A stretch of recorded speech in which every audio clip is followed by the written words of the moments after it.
づいたら1ヶ月終わってたって時ない？で、どこも行ってないじゃん。何も達成してないじゃんって思ったことない？それ、ジャーナルで変えられるよ。Hi friends! So good to see you here again. 私の名前はティアナです。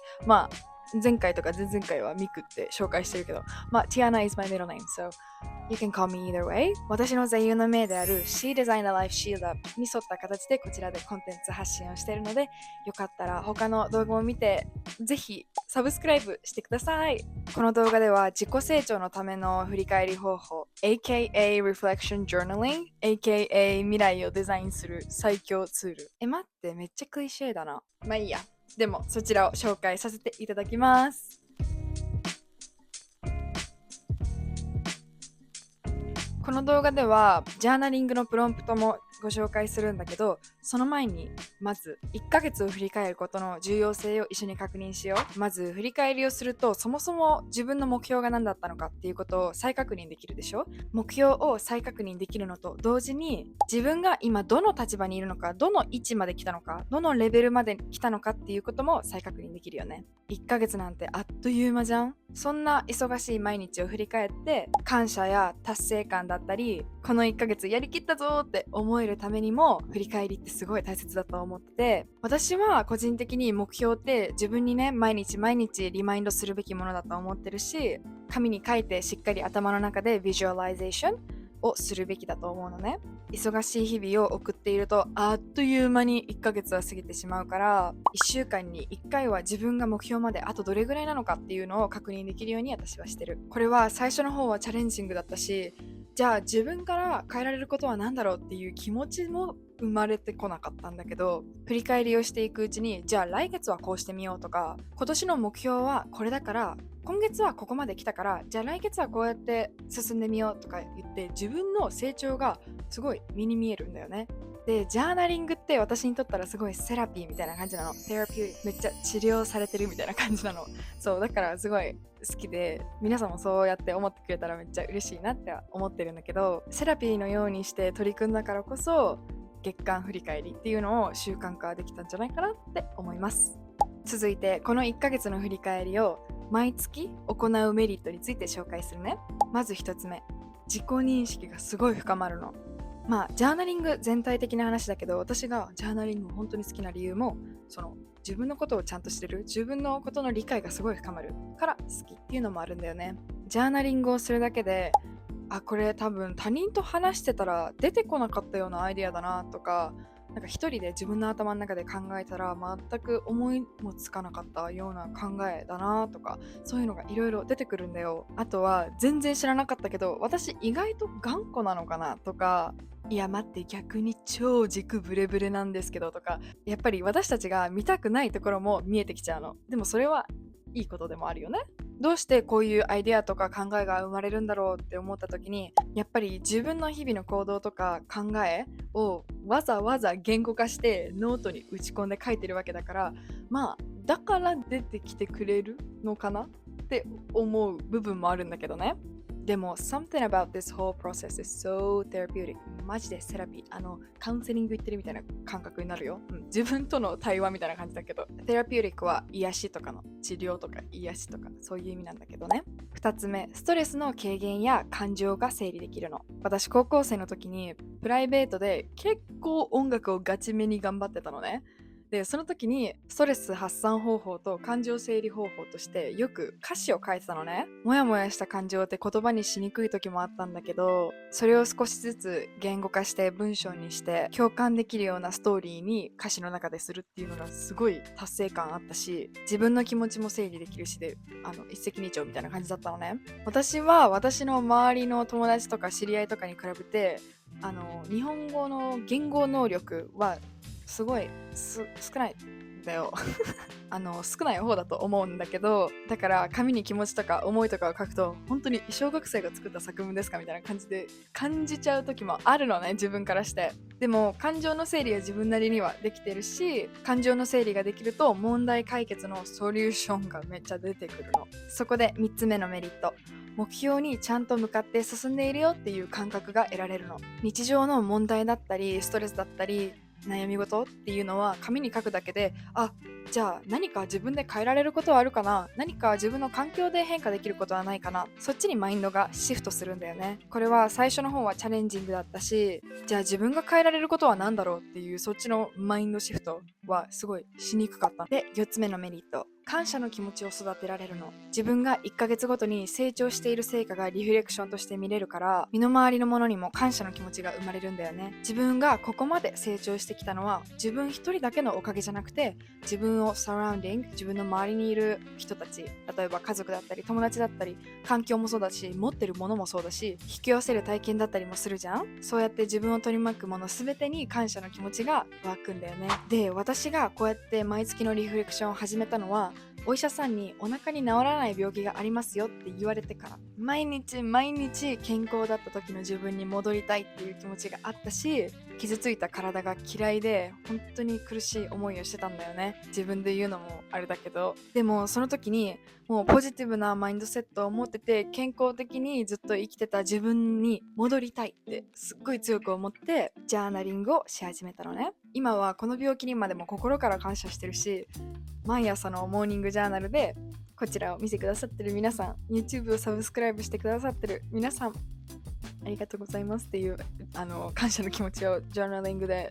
書いてるんです。実は恥ずかしいことですが書いてるんです。もしジャーナリングの仕方知りたい方はこちらの動画ぜひチェックしてみてください。こちらの動画ではジャーナリングの仕方を全部教えてます。いつかはアップデートするかもしれないけど、今のところ全ての情報がこちらに入ってるので見てみてください。それではお待たせしました。最強プロンプトのご登場ですもしこのプロンプトをコピーして自分のジャーナルに追加したいって思ったら、下の詳細から無料で PDF ダウンロードできるので、ぜひそちらを見てみてね。では、口でも紹介させていただきますね。まず1つ目。Highlights of the month。ハイライト何？その月のハイライトは何だったっていうことを、箇条書きでもいいし、文でもいいし、言葉だけポンポンポンってやるのでもいいし、自分の好きなように書いてみて。2つ目。What am I grateful for？何に感謝してる？その月何に感謝してる？私がよくここで書くのは、私が生まれてきたこの環境にすごい感謝してるし、自分の親にもすごい感謝してるしっていう、シェルターがあって、屋根があって、食べ物があって、着れる服もあってっていうことにすごい感謝してるっていう風にもよく書く。3つ目。What am I proud of myself for？ 自分自身のことで誇りに思うことはある？例えばだけど、ちゃんと目標を作ってそれに向かって行動してる自分が誇らしい、自分にすごいかっこいいなって思うとか、proud って誇らしいとか、そういう意味でしょ？日本語ちょっとわかんない日本語で大変です自分が起こした行動とか自分が引き寄せた体験とかですごい proud してることは何？もしかしたら賞状をもらったらもうそれは proud だね。もう proud です。それは。4つ目。 What did you learn this month？ その月何を勉強した？何を身につけた？何の学びを得た？どんなスキルを手に入れられた？そういうことを書いていく。例えばだけど、その月サーフィンを覚えた、サーフィンの仕方を覚えたとか、あとはフランス語ちょっと勉強してみたとか、そういうので全然いい。もう本当に簡単なものでもいいよ。そう私さ、昨日知ったんだけど、これも新しいスキルとか気づきっていう形でちょっと皆さんに紹介するけど、毎日世界の各国から風船を打ち上げて、気圧とか気流とか知らんけど、そういうのを測ってるんだって。知らなかったんだけど、しかも毎日2回もやってんだって。世界中でだよ。どこでも売ってるような風船じゃなくて、普通の丸い風船、白い風船を上に上げて、気流がどっち向いてるか、どこの高さ、標高とかに行ったらどんな風が流れてるかとかっていうのを検査してるんだって。私知らなかったんだけど、知ってた？毎日だよ。2回だよ。それも気づきだよね。What did I learn this month? I learned about the balloons めっちゃバカバカしいんだけどで、5つ目。What drained your energy last month？ 何が自分のエネルギーとかネガティブな思いとか引っ張ってたみたいな、何がそういう思いにさせてた、ネガティブな思いにさせてたっていうのを書いていく。もしかしたら元彼かもしれないよね。もしかしたら知らん。あと何？私がよく書いてたのは procrastination って書いた。procrastinate っていうのは全てを時間通りにやりたくないみたいな。宿題とか課題とか出されてきて、うわ、課題やりたくねえ、宿題やりたくねえ、こんなもう部屋も片付けたくないみたいな。そうやって思う気持ちが procrastination。procrastination が私にとってはすごいネガティブな気持ちになる。だからよく procrastination って書いてた。6つ目。What can I improve this month? 何を成長できる？何をプラスに変えられる？何をよくできる？っていう質問なんだけど、もしかしたらその月早起きができなかったから早起きしてみようとか、ご飯食べた後にすぐお皿洗いできてなかったからお皿洗いしてみようかなとか、そういう What can you improve? プラスにできることは何かなっていうのを考えてみる。7つ目。What are my intentions for this month? じゃあ次の月どんなインテンション、どんな方向性、どんなマインドセットで次の月をスタートしたいっていう質問なんだけど、ここではポジティブな視点を得られるのね。っていうのも、私のインテンションは何だろう、私の方向性、矢印はどっちに向いてるだろうって思った時に、私は毎朝早起きもするし、今月はちょっとお菓子を食べないでみようかなとか、そういう風に自分の better version of yourself に近づくようなことが、できるだよね。で、8個目。What goals do I have for this month? 自分の来月の目標を立てるの。ポンポンポンでもいいし、文章でもいいし、私はよく箇条書きでこれって書いたりする。で、9つ目。What will I do to achieve those goals? 目標達成のために自分は何をするのっていう質問を自分にかけてあげる。もしかしたらその月の目標が、じゃあ週3回エクササイズする、週3回ジムに行くとかだったりするじゃん。そしたらWhat will I do to achieve this goal? Stay consistent とか